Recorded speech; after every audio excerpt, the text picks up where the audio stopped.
ආදරණීය දුවේ පුතේ කොහොමද පුතාලා ඔක්කොමලා සනීපෙන් ඉන්නවද? දැන් පුතාලාගේ වැඩ ටික අපි බලනවා.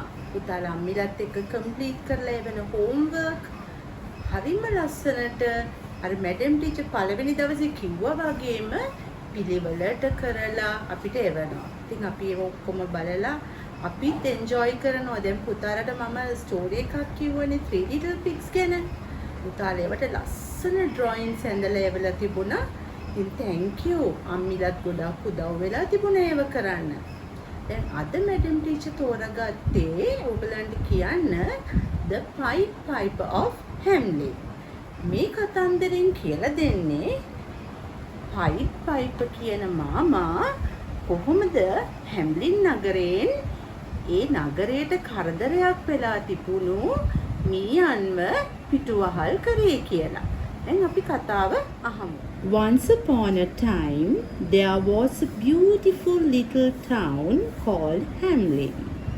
The people of Hamelin were all very happy until the day the rats came. Thousands of rats came to Hamelin. There were big rats and little rats, thin rats and fat rats. There were rats in all the houses and rats in all the shops. ඔන්න පුතේ එකමත් එක රටක හැම්ලින් කියන නගරයේ මිනිස්සු ඉතාමත් සතුටින් ඒගොල්ලන්ගේ ජීවිතය ගත කරා. එකපාරටම මේ නගරයට මීයෝ ටිකක් ආවා. ලොකු මීයෝ, පොඩි අය, කෙට්ටු අය, මහත අය මේගොල්ලෝ මුළු නගරේ පුරාම ගෙවල් වල සාප්පු වල දුවන්න පටන් ගත්තා. There are rats on my table, said one man. There are rats under my chair, said another.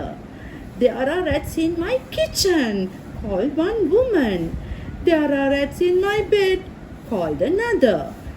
දැන් එක එක්කෙනා එක විදියට කෑ ගන්න පටන් ගත්තා. යාළගේ කිචන් එකේ ඉන්නවලු, බෙඩ්ස් වල, චෙයර්ස් යට හැමතැනම මීයෝ පිරීලා. There are rats all over the house, called the little boy. Make these rats go away, called the little girl. දැන් මේ ළමයිනොත් බය වෙලා.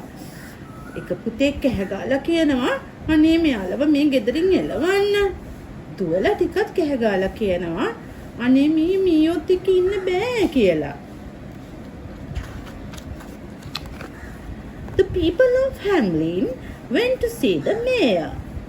Get rid of these rats, they shouted. What can I do? Said the mayor. There are rats in my house too. I can't get rid of them. දැන් මේ ඔක්කොම ජනතාව එකතු වෙලා ගියා නගරාධිපතිතුමා මුණ ගැහෙන්න. ඒගොල්ලෝ ගිහිල්ලා කිව්වා අපේ නිවෙස්වල ඔක්කොම මීයෝ බිරිලා ඉන්නවා.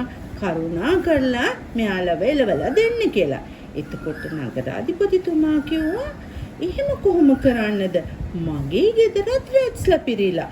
මටත් එලව ගන්න විදියක් නැහැයි කියලා. But the people said, you must make all the rats go away. If you don't make them go away, we will choose another mayor. මිනිස්සු එක හඬින් කිව්වා අපිට මේ මීයෝ ටික එලවලා දාන්න බැරි නම් අපි වෙනත් නගරාධිපති කෙනෙක්ව පත් කරගන්නවා කියලා. Then one day a stranger went to see the mayor. He was dressed in red and yellow. In his hand he carried a pipe. I am the Pied Piper, said the stranger, and I can make the rats go away. එක දවසක් නගරාධිපතිතුමා මුණ ගැහෙන්න අමුත් එක්ක ආවා. එයා සැරසිලා හිටියේ කහ පාට සහ රතු පාට ඇඳුමකින්. එයාගේ අතේ නලාවක් තිබුණා. එයා කිව්වා මට පුළුවන් මේ රැට්ස්ලව මේ නගරයෙන් පිටවහල් කරන්න කියලා. The mayor said, If you can make these rats go away, I will give you lots of money. Very well, said the Pied Piper, but don't forget your promise. Then the Pied Piper went into the streets of Hamelin and began to play a strange tune. දැන් නගරාධිපතිතුමා කිව්වා Pied Piperට මේ මියෝ ටිකව නගරයෙන් පිටුවහල් කරොත් එයා තෑග්ගක් දෙනවා කියලා. එතකොට Pied Piper කිව්වා හැබැයි පොරොන්දුව නම් අමතක කරන්න එපා කියලා. ඊට පස්සේ එයා වීදියට ගිහිල්ලා එයාගේ අර නලාවෙන් අමුතු තාලයක් වාදනය කරා. The rats heard the tune and stopped what they were doing. Suddenly, one rat ran after the Pied Piper. Then another rat ran after him, and another. Soon, all the rats ran after the Pied Piper. දැන් පුතාලට පේනවා Pied Piperව ඔක්කොමලා follow කරනවා. Pied Piperගේ tune එකට මේ ඔක්කොම rats ටික යාගේ පිටුපසින් ගමන් කරනවා. The Pied Piper walked towards the river, still playing the strange tune on his pipe. The rats followed him and jumped into the river, and that was the end of the rats. And පුතාලට පේනවා Pied Piper river එකක් ගාවට ආවා යාගේ flute එක play කරමින්. එතකොට අර ඔක්කොම ratsලා යාව follow කරගෙන ඇවිල්ලා යාගේ පිටුපසින් ඇවිල්ලා මේ ගඟට වැටෙනවා.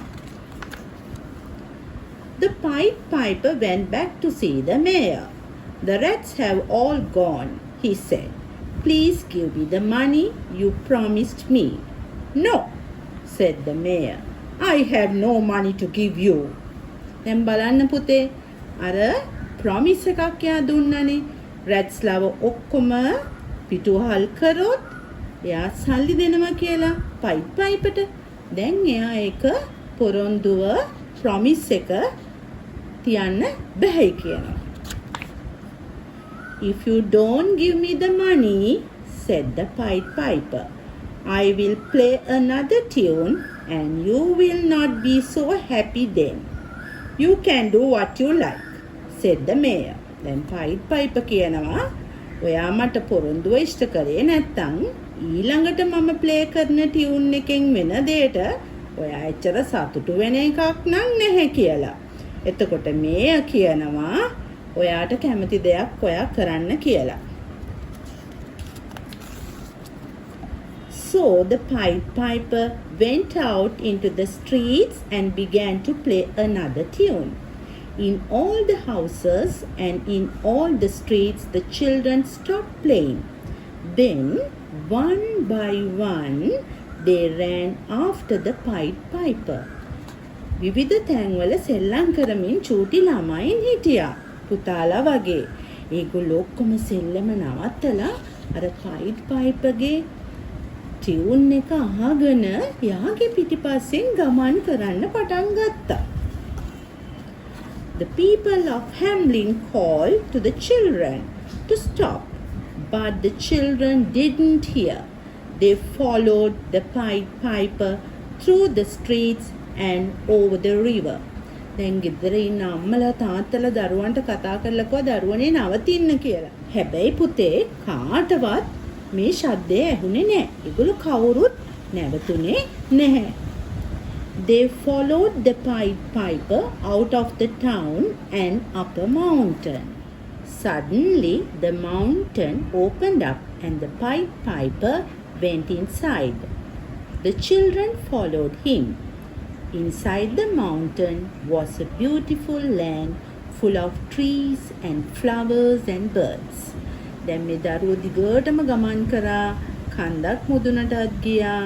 එතන තිබුණා දොරටුවක් විවෘත වුණා. ඒගොල්ලෝ ලස්සන ගාඩන් එකකට යනවා. පුතාලට පේනවා මේ පළතුරු ගස් පිරීලා, මල් ගස් පිරීලා ලස්සන තැනකට මේ දරුවෝ ඔක්කොම Pied Piperගේ පිටුපසින් ඇතුල් වෙනවා. But one little boy had hurt his leg and he couldn't keep up with the other children. He saw his friends go into the mountain but he was too late to follow them. එක දරුවෙක් හිටියා. එයාගේ කකුලේ ආබාධයක් තිබුණා. ඉතින් එයාට අනිත් අයත් සමගම ගමන් කරන්න බැරුව ගිහිල්ලා එයා එතන නතර වුණා. The little boy went back to the town and went to see the mayor. මේ පුංචි දරුවා නගරයට ගිහිල්ලා නගරාධිපතිතුමාව මුණ ගැහුණා. My friends are inside the mountain with the Pied Piper, he said. They will never come back. එයා ගිහිල්ලා කියනවා මගේ යාළුවෝ සියලු දෙනාම Pied Piperගේ පිටුපසින් ගියා. දැන් එයාලා කවුරුවත් ආයෙත් මෙහෙට එන එකක් නැහැ කියලා. The people of Hamlin were very unhappy. Where are our children? They shouted to the mayor. You must go and find them. Oh, අපේ දරුවෝ එහෙම කියලා ඒ නගරේ සිටිය දෙමව්පියෝ ටික නගරාධිපතිතුමාට කිව්වා ගිහිල්ලා යාළගේ දරුවන්ව හොයාගෙන එන්න කියලා. So the mayor went to look for the children. He looked for years and years and years. He is still looking for them now. ඉතින් පුතේ නගරාධිපතිතුමා පිටත් වුණා මේ දරුවෝ හොයන්න. අවුරුදු ගාණක් ගත වෙලත් තාමත් එයාට බැරි වෙලා තියෙනවා අර Pied Piperගේ පිටුපසින් ගිය දරුවෝ ටිකව නගරයට අරගෙන එන්න. ඉතින් පුතේ අද කතන්දරේ පුතාලා එන්ජොයි කරා කියලා මම හිතනවා. දැන් අද අපිට මේ කතන්දරේ මොකද්ද ගන්න පුළුවන් පාඩම? දැන් පුතාලා දන්නවා මෙතන නගරාධිපතිතුමා කොහොමද එයාගේ ප්‍රොමිස් එක ඉෂ්ට කරාද නැද්ද කියලා. එයා පොරොන්දු වුණා Pied Piperට මියෝටිකව නගරයෙන් පිටවහල් කරොත් එයාට gold coins දෙනවා කියලා. ඒ වුණාට එයා ඒක දුන්නේ නැහැ. ඉතින් Pied Piper ඒක නිසා ඒ නගරේ දරුවෝ ටිකව එයත් එක්ක අරගෙන ගියා. දැන් අපි කවුරුත් හිතා ගන්න ඕනේ පුතේ අපි කාට හරි ප්‍රොමිස් එකක් දුන්නම ඒක කොහොම හරි ඉෂ්ට කරන්න. ඒක තමයි හොඳම ක්වොලිටි එකක් විදිහට මැඩම් ටීචර් නම් දකින්නේ. දැන් පුතාලා නම් ওই ප්‍රොමිස් එක හොඳටම කරලා තියෙනවා. දැන් පුතාලා ප්‍රොමිස් වුණානේ අපිට ලස්සනට පොත් ටික එවන්න, හෝම්වර්ක් ටික නීට් එකට කරලා එවන්න. අපි ඒ දේ දැන් දකිනවා. ඉතින් අපිට හිතෙනවා අපේ පුතාලට නම් හොඳට ප්‍රොමිසස් තියන්න දන්නවයි කියලා. ඉතින් ඒ ගැන අපි හරිම පුතාලා ගැන ආඩම්බර වෙනවා. ඉතින් ආයිත් මැඩම් ටීචර් කතන්දරයක් කියන්න එන්න. එතකම් පුතාලා මේකට ගැලපෙන ලස්සන චිත්‍රයක් ඉලස්ට්‍රේෂන් එකක් කරලා කල කරලා අපේ හෝම්වර්ක් ෆයිල් එකේ අම්මිලාගේ අතේ එවන්න. පුතාලා ඔක්කොමලටම මැඩම් ටීචර් God bless කියනවා. බුදු සරණයි.